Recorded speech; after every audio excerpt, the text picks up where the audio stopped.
Probably the least shocking news of yesterday was that Connor McDavid was named a Hart Trophy finalist.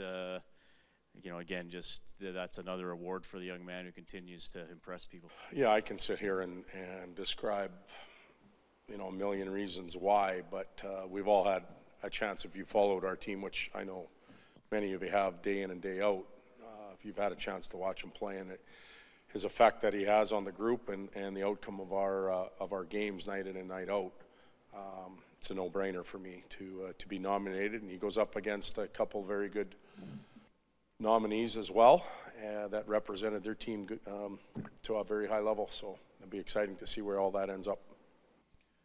Jordan Eberle just said that defensive game aside, he's a goal scorer, he's got to score. He's not happy just being a defensive guy. And he said, I'm not even getting enough chances here right now. What do you see as a coach? What do you tell, you know, how do you coach him out of this thing?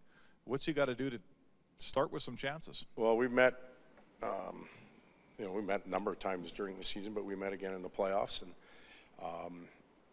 at times you can fall back on the things you're doing well, which you need to be doing all the time. It's not just evolving those skills now 6 years into the league. Those checking skills, those board work skills, the responsibility skills have improved, and we need them to stay in his game. But there's the other side of the puck, and we don't want him to play a high-risk, low-reward game. We want him to play with a little bit of risk and a high-reward game. So he's got to learn when to, or get better at, not learn because he knows how, find the holes, hit the holes at the right time, find secondary opportunities in and around the blue paint. Power play, he's got to execute better. So put a little pressure on him in that situation to produce offensively moving forward. Todd, you touched a bit on this yesterday. Could you maybe share a bit of what you're trying to get you to do to mitigate Anaheim's face-off excellence in this series? It's starting to trying to get who? Your guys, our guys, to sort of mitigate the history. They've always been a good face-off team. What can you do to maybe even that out or bring that to a more level battle? Well, there's different things that we're doing now. We just need to get the results.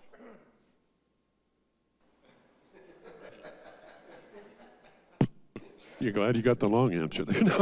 No, that's like asking if we're going to keep throwing the curveball in the second pitch of the game. Like, I don't think any the baseball managers are going to answer that. So, Coach, looking at the other side again, what effect or what impact has Ryan Getzlaf had on the series? On the series? Well, I think he's been a tremendous player. I think he's been their best player. He's been through it. As a really young player, he was lucky enough to play on their fourth line when they won the Stanley Cup, and he learned the ropes that way. You know, they've been back to some of the other final series type situations. He played in the Olympics, the World Cup. He's at the peak of his career right now. There's a lot of things that he's doing well, and he's drawing on his experience. So he has had a positive impact for their team. Not including pre-tournament games and preseason games. Leon Draisaitl just hit 100 games this year, and Connor's up to 94, I think. But both of them, my eyes, look mostly unaffected by it, and those are tough minutes they're playing. Yeah, young legs. Wouldn't it be nice to have those for all of us in here, except for the ladies, obviously. But you know,